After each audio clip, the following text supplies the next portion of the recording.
This is not a typical productivity video with the usual switch off your phone tip.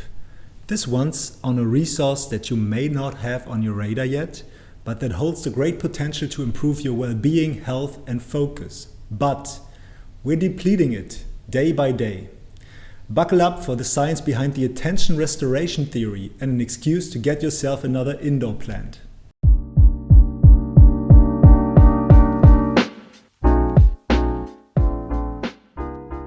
Hey there and welcome back to the Flow Lab channel. My name is Jonas and I'm co-founder at Flow Lab, and our mission is to help people experience more productive and rewarding flow states with guided meditations and mental fitness tips. So if you haven't checked out our app yet, make sure to do so and hit the link in the description. You'll get 50% off the yearly subscription with the code YouTube. You'll find all instructions below the video. For this special topic today, we've partnered up with Twig. Twig is a London-based new generation fintech and circular economy company that offers personal banking, resale and impact features in one app. Twig services allow you to value and sell your pre-owned items such as fashion or electronics for instant cash without the hassle of typical second-hand online shops. Thereby you participate directly in the circular economy. The app also offers personalized carbon footprint calculation, tree planting, a virtual forest and many more impact-related features that enable a more conscious lifestyle for you. This video is the first part of a series on this topic where we'll explain the scientific evidence on nature's ability to improve our focus and well-being and discuss how mindfulness can promote both flow states and pro-environmental behavior. Then in part 2, there'll be a guided meditation where you'll use mental imagery to both feel more connected to nature and improve your focus. And in the third and final part, we'll discuss how to lead a more sustainable life with practical tips by our friends from Twig. If you were to choose an office space, would you rather go for this or for this one? If you're like most people, you've probably chosen the latter one. The perhaps most obvious difference is the presence of plants in the second picture. It's so simple, and yet it's maybe not the first thing that comes to mind when thinking about how to become more productive. Nature can boost our focus and well-being. When exposed to nature, our cognitive functioning improves and we show a weaker stress response. There are even studies showing that patients recovered faster from surgery when the hospital room had a window with a natural view compared to a brick wall. Just as we have an impact on the environment around us, the environment has an impact on us, on our thoughts, our emotions, our behavior, and in turn also on our physical and mental health. But it seems we don't use nature's influence that wisely. More than half of the world's population chooses to live in urban areas, and the trend is rising. We deplete our Earth's natural resources and see the climate crisis progress at a terrifying speed.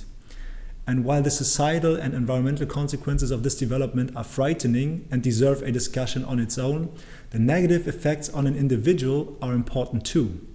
Perhaps without being aware of it, the modern big city life that has become normal for many of us has a price tag attached to it. It is mentally exhausting and fatigues our attention. We need to weave our way through a crowd of people, make sure to safely navigate traffic, avoid distraction from blinking ad screens or promoters who try to catch our attention, and simultaneously process the pop-up notifications on the phone we're constantly staring at. Urban environments typically demand us to process all these stimuli in a so-called top-down manner, which basically means actively directing our attention towards a goal. For example, finding the closest subway entry. Next to this goal-directed attention, there is also a bottom-up processing style where stimuli grab our attention without us having to put effort into it.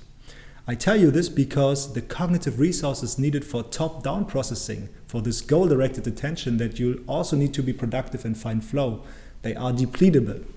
So we get mentally exhausted from this. And apparently living in cities can contribute to this attentional fatigue.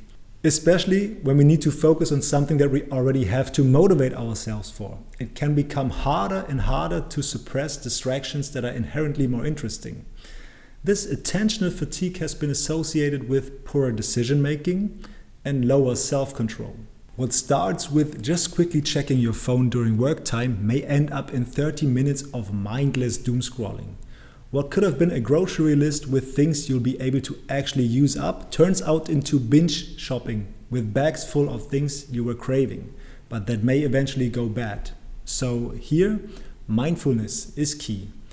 It helps us become aware of decisions and behaviors that may have a bad impact on us or on our environment. We'll talk about that later in more detail. But when we come back to the attentional processing for a moment, being in nature usually requires bottom-up processing. It modestly grabs our attention without effort and can actually restore our directed attention over time. Don't get me wrong, I'm sometimes guilty of these things too and don't want to demonize living in a city. This video should just raise awareness and help you to lead a more balanced life, to replenish your attentional resources and also to reflect on how we can live in balance with the environment. So let's dive into the research on the connection between nature and productivity.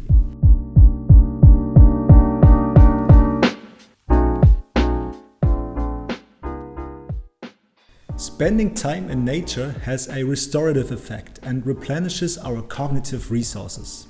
That's at least what the attention restoration theory suggests. There are numerous studies by now highlighting that nature helps lowering cortisol level, the stress hormone, reducing this attentional fatigue I described earlier, improving test performance and increasing positive emotions. In fact, being exposed to nature has even been found to ameliorate symptoms of ADHD and support children with ADHD in their cognitive development. So as pathetic as it may sound, we should not underestimate the power of nature, but should rather learn how to use nature for our personal benefit. You don't need much for the first positive effects. 10 minutes can already have an effect. Well, but actually getting away and going for a walk in the forest, breathing some ocean air or resting in the wilderness is not feasible for many city dwellers. If you're lucky, you have a park nearby or a river to spend your lunch break at. But as someone living in a city too, I know that in order to spend 10 minutes in nature, which would be the nearest park in my case, it takes a 25-minute subway ride. So in reality, I'd spend most of my lunch break in the subway for only 10 minutes in the park. So for some people, this is rather something for the evenings or weekends. In the meantime, it seems that even virtual environments or certain natural elements are beneficial. In one study, nature images led to greater stress recovery. And the larger the image, the greater the effect. And have you ever wondered why dentists have these images of forest tracks, wildflower meadows, or boardwalks at a calm lake on their walls? At least I see it all the time here in Germany. Well, at least from a psychological perspective, in medical facilities, murals with nature scenes were associated with reduced pain in patients and less stress in people awaiting dental treatments or surgery.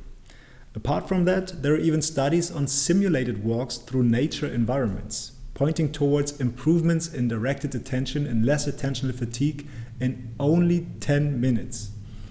And if you want to convince your office manager to get you another office plant, you could argue that creative performance has been shown to be significantly higher when a plant was in the room compared to no objects or a magazine stand. And that offices decorated with plants correlated with higher creative potential. Okay. So far we've covered that nature, exposure and even nature images or virtual settings benefit our mental and physical well-being. If we take a step further and think about how to use our replenished cognitive resources best, perhaps we can give something back and contribute to sustaining nature as much as we can as individuals. One aspect that plays a key role here is mindfulness. Imagine this. When you're stressed and you don't have any mental capacities left, chances are you perform your everyday behaviors automatically, without much forethought. Pretty much the opposite of mindfulness. Many people don't take the time to reflect on the consequences of their behaviors, including those that may harm the environment, for example, overusing electricity or producing more waste. Studies in this field show that mindfulness training is not only associated with better focus and more flow states, but also feelings of nature connectedness, and in turn, more pro-environmental behavior.